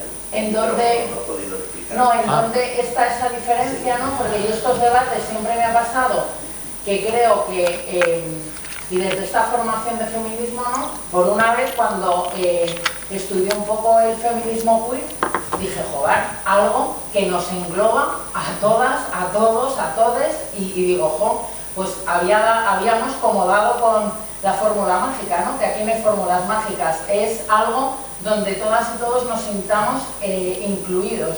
Y entonces, jo, cuando decías, jo, es que no habéis dado con el kit de la cuestión o con lo importante del debate feminista, entonces te quería preguntar un poco qué es lo que crees que ha faltado y dónde crees que está la diferencia, porque yo, pues eso, me enfadé en la manifestación cuando la gente se dividió, me enfado cuando me siento juzgada por no ser suficientemente feminista, digo que es ser suficientemente feminista, ¿no?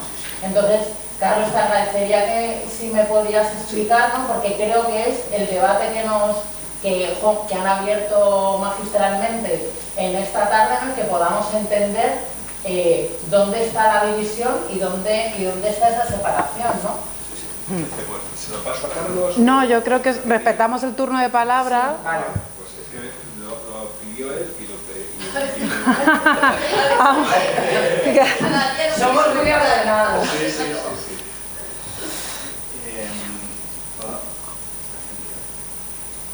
No sé, yo es que como grito mucho, creo que sí me pido siempre. Para que se enseñe Ah, vale, ya Ahí. sí. Bueno, han salido muchas cosas, la verdad. Yo me había apuntado varios apuntes sobre muchas cuestiones.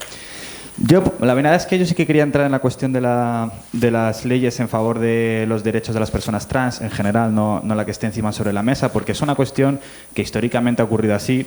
Con el matrimonio gay ocurría que la gente decía, cuando se intentó promulgar esa ley y tal, la gente decía que bueno, que es que la gente se iba a casar, se iban a casar con sus amigos, no sé qué. Con la ley del divorcio también pasaba que pues es que mañana me caso y pasado me divorcio y no sé qué, no sé cuál. Y luego lo que ha pasado en la práctica, cuando se ha aplicado la ley de matrimonio igualitario gay, la ley del divorcio y todas estas cuestiones, y la ley del aborto, la verdad, otra que es muy parecida, que siempre cuando, sobre todo desde sectores normalmente bastante conservadores, se suele criticar estas conquistas de derechos, los argumentos que se suelen poner muchas veces encima de la mesa es aplicaciones de la ley que, bueno, que a veces rozan un poco lo surrealista, porque en la práctica lo que acaban siendo esas leyes son la defensa de los derechos de minorías gravemente en peligro, ¿no? Por ejemplo, que las personas gays se puedan casar, que las mujeres se puedan divorciar, que haya un control sobre los derechos reproductivos y la gente pueda abortar o interrumpir el embarazo, etcétera, etcétera, etcétera. Y con la cuestión trans pasa igual, que es que hay gente que pasa verdaderos calvarios por poder cambiar su identificación de género en términos legales, etcétera, etcétera, etcétera, etcétera, y estas leyes simplemente lo que ayudan es en esa dirección. De hecho, una de las cuestiones que también ponen encima de la mesa es que no haya que realizar procedimientos médicos ultra intervencionistas, súper malos para la salud, muy dañinos con el cuerpo, y que sean cuestiones que esas personas no se tengan que ver obligados por el gran agente de control y disciplinación de nuestra sociedad, que es el Estado. Y esas leyes van en esa dirección. Más allá, tampoco quiero entrar en el debate porque yo tampoco soy jurista ni pretendo serlo, pero que esas leyes y esas luchas y esas reclamaciones políticas legislativas van en esa dirección, en la que precisamente el mundo sea un lugar que pueda habitar todo el mundo. Y hay otra cosa que me gustaría decir y tal, ya que se ha hablado de Rosa Luxemburgo.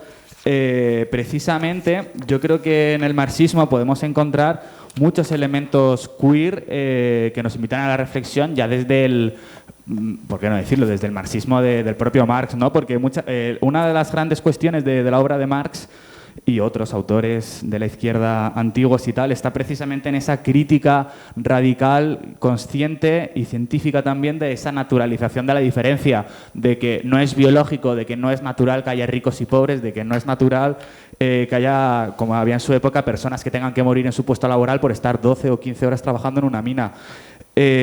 Precisamente, de hecho, el materialismo dialéctico, el materialismo del marxismo y de tal, una de las grandes cuestiones que puse encima de la mesa y sigue poniendo encima de la mesa es que el ser humano es un animal completamente cultural, es un animal social y es un producto histórico realmente, no es... y que incluso la propia biología, y esto lo puse también encima de la mesa, el feminismo queer, la propia biología es una construcción social completamente, y lo que consideramos... por ejemplo, los psicólogos habéis tenido una pelea histórica con eso, que lo que se ha considerado una enfermedad biológica y demás, con lo de estar loco o no estar loco y demás, pues también es una cuestión puramente ideológica. A las mujeres, por ejemplo, se les consideraba de histeria en el siglo XIX y bueno, y ahí tampoco pasaba nada. Y que creo que con las personas queer también ha habido esa cuestión que está muy vinculada a esa concepción biologicista del ser humano.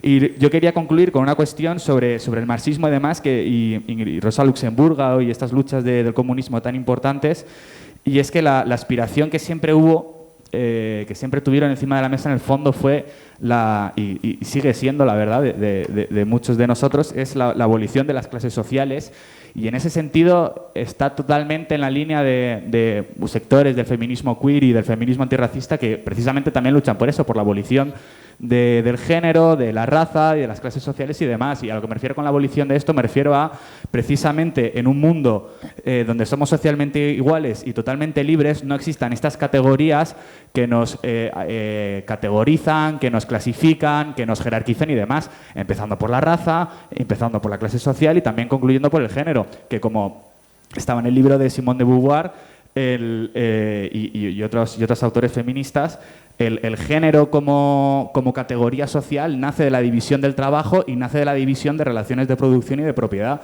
donde son los hombres quienes reciben la herencia y son las mujeres las que no y demás, y ahí está un poco el origen del género. Y realmente estas luchas políticas que en verdad van en la dirección de precisamente eso, de acabar con las clases sociales, con la propiedad privada, por la conquista de más derechos y tal, van en la línea precisamente de eso, de acabar con esas categorías tan firmes que nos asfixian y que nos ahogan. Y de ahí es donde surge la categoría queer, una categoría que realmente asume muchas realidades muy diferentes, pero que lo que busca es precisamente que seamos iguales y humanamente libres y no estemos presos eso de categorías, etiquetas y cuestiones que nos opriman y nos asfixien. Muy bien.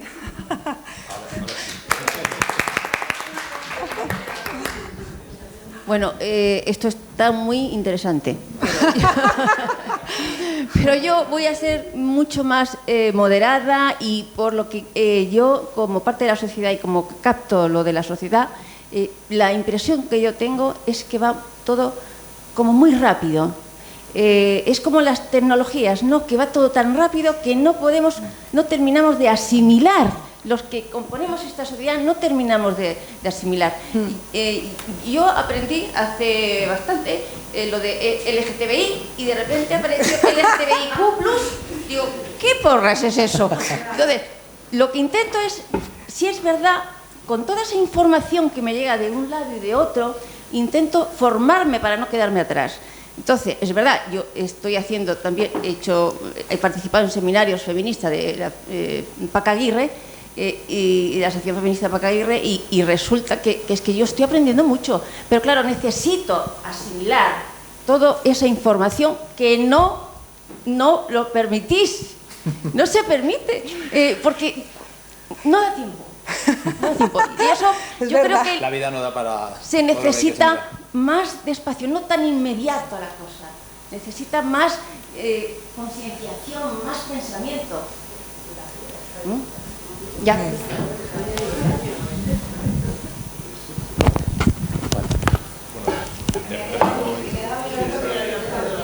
¿Estáis vosotros también? Sí. Vale. Somos pocos, pero muy participativos. Total.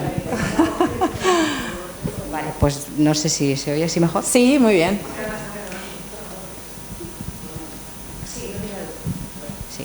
Bueno, a mí lo que me ha dicho antes Carlos lo que ha dicho Carlos antes me ha dejado también un poco impresionada, porque si hace 100 años que esta señora dijo esa frase tan estupenda de que hombres y mujeres tenían que ser iguales, yo me pregunto qué concepto tendría ella en ese momento, hace 100 años, de lo que era un hombre y lo que era una mujer.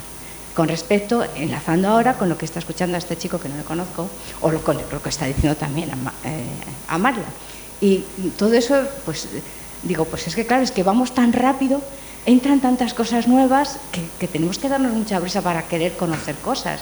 Y si nos quedamos solamente pues sí, en los teóricos de hace tiempo, pues resulta que se van quedando también un poquito atrás. Y yo creo que lo que tenemos que seguir todos es, como decía Amalia, en el esfuerzo del conocimiento, de ir aprendiendo cada día más.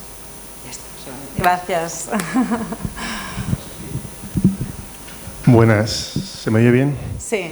Bueno, a ver si me hago yo entender también, porque yo tampoco tengo muy claro lo que voy a decir, porque tampoco tengo muy claro lo que entiendo con todo esto, ¿vale? Toma buenas notas para que no se me escape un poquito la línea teórica. A mí es que todo me parece muy complicado. Creo que estoy un poquito en sintonía con lo que dicen también los demás. Y no sé hasta qué punto esta complicación que viene un poco en todo esto es positiva para el efecto que yo creo que se pretende conseguir. Creo que incluso el que sea tan compleja y que aparezcan tantos matices y tantos conceptos diferentes también incluso hace que separe, ¿no?, el propio movimiento, ¿no?, porque al final hay luchas internas dentro del propio movimiento que yo creo que debilitan el mensaje, digamos, básico, ¿no?, del propio movimiento. También creo que complica esta tanta complejidad de conceptos y demás el que se puedan, digamos, asimilar en entornos que estén menos involucrados, ¿no?, en el propio movimiento, en la propia jerga, ¿no? Yo, como ejemplo, otro día en mi trabajo, yo soy ingeniero, para todo este catálogo que tenemos hoy de aquí de profesiones, y en mi trabajo el otro día venían unos compañeros extrañados y un tanto incluso escandalizados porque en un folleto para ingresar en un proyecto europeo te preguntaban por el género del que iba a presentar el proyecto y ponía hombre, mujer o no binario. Y salían diciendo, pero esto del no binario, ¿qué es, ¿no?, del no binario? Yo intenté explicarles, a mi manera, que solamente lo hice bastante mal, que hay personas que no se identifican ni con hombre ni con mujer. Y entonces, bueno, pues que para esas personas estaba esa casilla, ¿no?, del no binario. Entonces decía, entonces, ¿qué pasa? Que si hombre y mujer es un 0 y un 1, el no binario está como en medio, ¿dónde está? Pues entonces yo soy 1,5 porque soy muy macho, entonces también soy no binario. Y es como... Luego también mezclaban con el hecho de que el no binario, que es el que se acuesta primero con una mujer, luego con un hombre y luego con no sé qué, es como, joder, pues... Que todo esto es lo que os digo que complica mucho, ¿no? Porque está lo biológico, está lo sexual, está el concepto de uno mismo del género, ¿no?, de con qué se identifica, y al final todo esto que os digo, pues eso, dificulta el que lo asimilen entornos menos, pues eso... conectados, ¿no? Conectados, eso es. Luego también creo que esta complejidad puede ser incluso hasta una herramienta para que los que quieren dejar las cosas como están, pues se lo deja fácil, ¿no? Porque como al final, con tanto rollo, pues hay mucha pelea, pues mira, como esto ni se enteran, pues a poquito que enredan, pues ya, pues como os digo, es una herramienta del propio, por así decirlo, sistema para que las cosas se queden como están. Entonces, yo me considero queer porque lo veo como algo muy sencillo, es decir, porque para mí lo queer es el que no existan etiquetas, ¿no? O sea, yo me considero queer porque creo que las etiquetas muchas veces nos separan. Entonces, me gustaría un mundo sin etiquetas. Y eso, como es así de sencillo. Y no sé si es posible hacerlo tan sencillo y no sé si creéis que el hacerlo sencillo es positivo o a lo mejor lo contrario.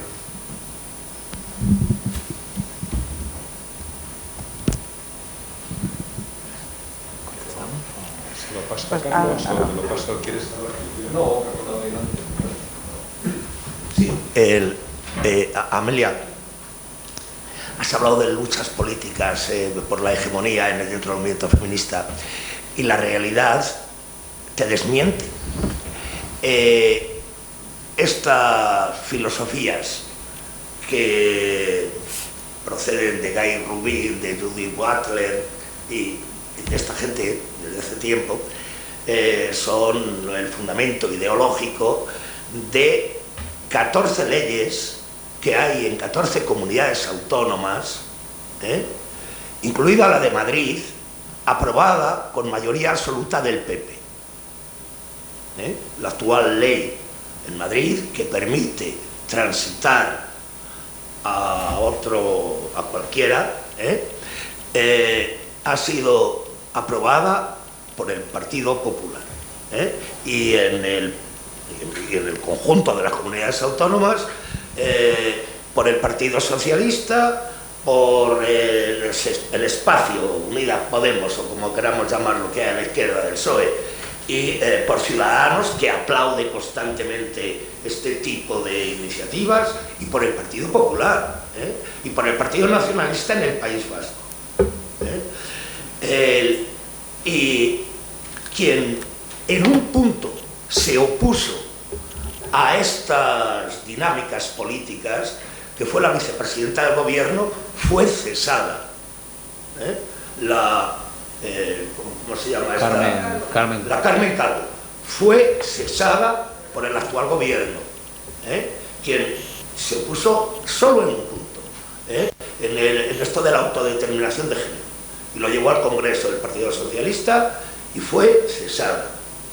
Es decir, que no puedes decir que el feminismo hegemónico está en el poder y es ese que opina igual que vos. Porque eso, quien está en el poder, en todo el espacio a la izquierda del Partido Socialista, en el Partido Socialista, en Ciudadanos y en el Partido Popular de Madrid, por ejemplo, que ha hecho la ley, que ha hecho esta ley, es así. Es que ese es un argumento que se repite mucho, el tuyo, pero no aguanta el contraste con la realidad. Y hay, a ver si puedo explicar en un momento lo que me pedías tú. Históricamente sabemos, y en esto habéis hecho hincapié vosotros, que la sociedad nos asigna un rol a hombres y a mujeres, un rol social. Bueno, el feminismo históricamente y la izquierda históricamente hemos luchado contra ese rol, porque no queremos, si queremos ser socialmente iguales, no podemos ser prisioneros de un rol. No, estamos en contra, el feminismo histórico ha estado en contra de los roles que la sociedad asigna a las personas. Pero lo que hace la teoría queer, o lo que hace estas derivaciones filosóficas de la teoría queer, es defender ese rol. Es defender ese rol asignado. Sí, vamos a ver, cuando alguien, yo soy un cuerpo, yo soy materialista, yo soy un cuerpo, un cuerpo, esta es mi materia. Hay gente que piensa que tiene un alma, hay gente que piensa que tiene un alma, y hay un alma, según estas teorías, femenina, que se equivoca y se pone en un cuerpo masculino, o un alma masculina que se equivoca y se pone en un cuerpo femenino. Y eso es lo que el fundamento para transitar. Claro, pero por ejemplo en la ley del País Vasco, yo que soy enseñante, me he escandalizado cuando lo he leído. Dice que los profesores tienen que observar en el recreo en los comportamientos de los niños y de las niñas, que si su comportamiento corresponde al papel que la sociedad le ha atribuido. Si un niño se comporta como un niño, si juega al fútbol, se corre y ocupa el espacio. Y si una niña se comporta como una niña.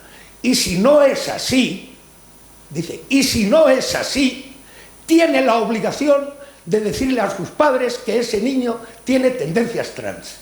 Es decir, que este concepto trans de la teoría queer, lo que hace es entender que hay papeles sociales que se corresponden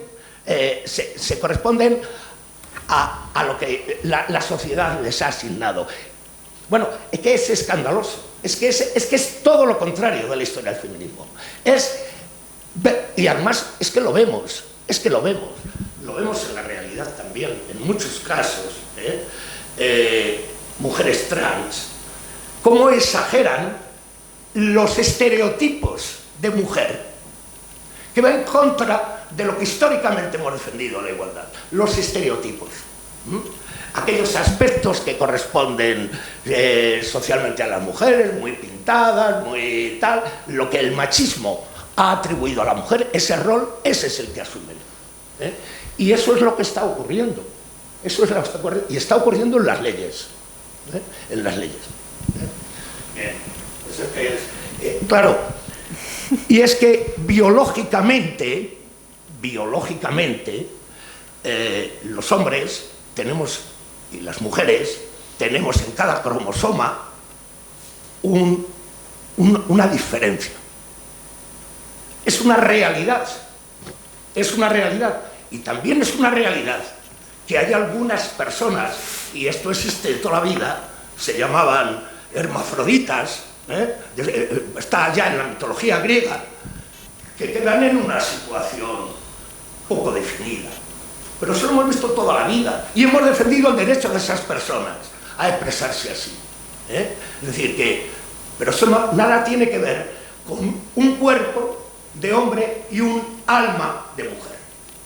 Entre otras cosas, porque yo lo creo en el alma, ¿no? Y desde luego, ese papel atribuido,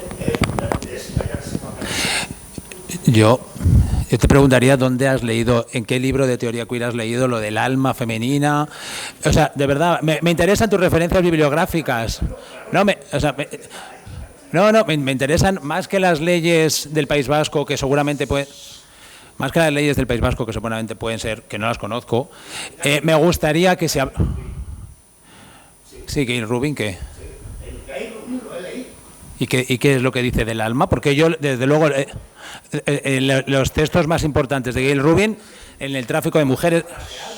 Segundo, Carlos. Psique, por vosotros que sois psicólogos lo llamáis psique. Podemos llamar como queramos, o roles, o formas de comportamiento. Es que yo creo... Por eso te preguntaba tus referencias bibliográficas, porque la mayoría... tanto Gail Rubin como Judith Butler, como Miquel Misé, que te mencionaba antes, hablan de que ni el alma, ni el cuerpo, ni la psique es lo que está equivocado, que lo que está equivocado, por así decirlo, es el contexto social que nos intenta encauzar. Es que no habla... Por eso te pregunto tus referencias bibliográficas, porque hablas con un aplomo sobre cómo el alma está equivocada y cómo lo queer dice eso, y yo digo, ¿dónde? Que me interesaría leerlo, de verdad. Entonces sí que te invitaría, ya que lo dices en público, te invitaría a que nos puedas iluminar un poco con esos libros que verdaderamente dentro de las teorías queer hablan de eso, ¿vale? Porque yo te puedo, si quieres, te puedo informar o te puedo decir de libros que dicen todo lo contrario, ¿vale? Yo quería decir que, bueno, primero que muchas gracias por contarnos todo lo que nos habéis contado y darnos a conocer algo que yo personalmente conocía muy por encima. Y yo quería deciros que a mí me fascina la idea queer, pero que la idea es un movimiento social universal que quiere cerrar el paraguas de la normalidad porque es muy pequeño, solo cabemos unos pocos y no tiene que haber, tiene que haber espacio para todos. Pero yo creo que debería ser todavía un poco más ambicioso y que no se le pusiera ninguna etiqueta para que fuera todavía más universal, ¿no? Yo me identificaría más con un movimiento queer que no se llamara feminismo queer, sino que fuera movimiento queer, porque el ponerle una etiqueta va en contra del propio concepto queer, desde mi punto de vista, ¿no? Y lo único que haces es darle más peso a uno de los vectores que decís, antes habéis dicho, que tanto nos caracterizan o que sirven para caracterizarnos a todos. Estás poniendo uno de ellos, el del género, por encima de los demás, como si tuviera un peso especial. Yo me identificaría más y creo que la sociedad en general sería mucho más universal, este movimiento sería más aceptado universalmente si se quedara sin ninguna etiqueta y fuera exclusivamente movimiento queer. Bueno, hay muchas cosas. Sí, empieza. Lo entiendo perfectamente. Es uno de los grandes debates también dentro tanto del feminismo como de los estudios queer y del activismo queer, pero al final es verdad que las etiquetas o las identidades son necesarias estratégicamente en un momento y un tiempo para visibilizar a colectivos y realidades no vistas. O sea, el objetivo, de alguna manera, ¿no?, el final del camino, esa utopía a la que nos acercamos, estaría ese mundo libre de categorías y de etiquetas. Pero en ese camino y de manera estratégica utilizamos esa identidad o esa etiqueta para visibilizar realidades que están invisibles, que no vemos, para darles una entidad, una relevancia, para poner una mirada y una reivindicación ahí. Entonces, a día de hoy todavía, yo por ejemplo, en estos últimos años he aprendido lo que es el capacitismo, lo que es el edadismo, cosas nuevas porque me han ayudado a pensar sobre cómo nos categorizamos en función de nuestra capacidad o cómo tenemos más derechos en función de la edad que tenemos en una sociedad muy centrada en la juventud, ¿no? Y como que seguimos aprendiendo y ponerle nombre nos ayuda a ver. Pero efectivamente esto que dices, ¿no?, de las categorías es algo que está ahí. O sea, es una etiqueta, una identidad, una categoría de manera estratégica, no como objetivo. Porque los objetivos, o sea, que realmente lo que mueve, ¿no?, al activismo serían los comunes para todas las personas. Pero esa categorización sirve de manera estratégica. O sea, la identidad no es el fin. La identidad es una estrategia para llegar a un fin. Es un poco lo mismo, ¿no? Yo estoy completamente de acuerdo con lo que dices, es cierto. Mientras tanto, mientras que llegamos a eso, que no sabemos si vamos a llegar, lo que nos queda para el mientras tanto es que por lo menos las etiquetas a las categorías que utilizamos nos sirvan como soporte político por una parte y que también sean un poco flexibles, lo que hablábamos antes, que no sean muy rígidas, ¿no? Que sean como líneas discontinuas. Yo soy hombre, pero que pueda fluir un poco. Es un poco el remedio que nos queda hasta que podamos, al fin y al cabo, siempre que utilizamos el lenguaje, que nos determina tanto, el lenguaje ya segmenta, ¿no? Cuando pones una palabra, excluyes unas cosas e incluyes otras. Lo ideal sería que en el mientras tanto podemos empezar a ensanchar la norma, bueno, pues que las categorías sean más flexibles y no seamos tan integristas o tan fundamentalistas con la identidad, ¿no? Que no nos quedemos petrificados con lo que se supone que es. Pero claro, muchas veces hablábamos antes de que todo va muy rápido, ¿no? Y es verdad, las redes sociales tampoco ayudan, pero es que hay vidas que no pueden esperar también. Entonces necesitan ser nombradas, necesitan tener un lugar para poder reivindicarse, vidas que han estado siempre ahí y que quizá el momento histórico ahora nos permite poder nombrarlas, pero no es que no hayan estado. Y claro, y es verdad que es una asimilación permanente de conocimientos, pero es que hay gente que no puede esperar. Hay gente que no puede esperar y hay debates que dicen, no, bueno, primero los derechos de las mujeres y luego tal, y luego, bueno, porque igualdad es justicia social. Entonces, no es igualdad solo entre unos sujetos y otros. Pensemos un poco en justicia social porque es que el tiempo corre para todos y para todas. Entonces es verdad que lo del tiempo es un problema porque es que son mucho, pero es que hay gente que no puede esperar. Y yo además añadiría que estamos en un momento histórico muy importante con un, con un incremento del apoyo a partidos ultraconservadores de talante fascista y que tampoco tenemos mucho tiempo, porque eso sí que va rápido. Entonces, que hay una parte en la que, sin duda, en estos momentos, los bloques más activos y más fuertes en contra del fascismo pues son los movimientos feministas, los movimientos antirracistas y toda la lucha en contra del cambio climático. Entonces, bueno, pues hay prisa, ¿sabes? Hay prisa. Muy bien, muchas gracias.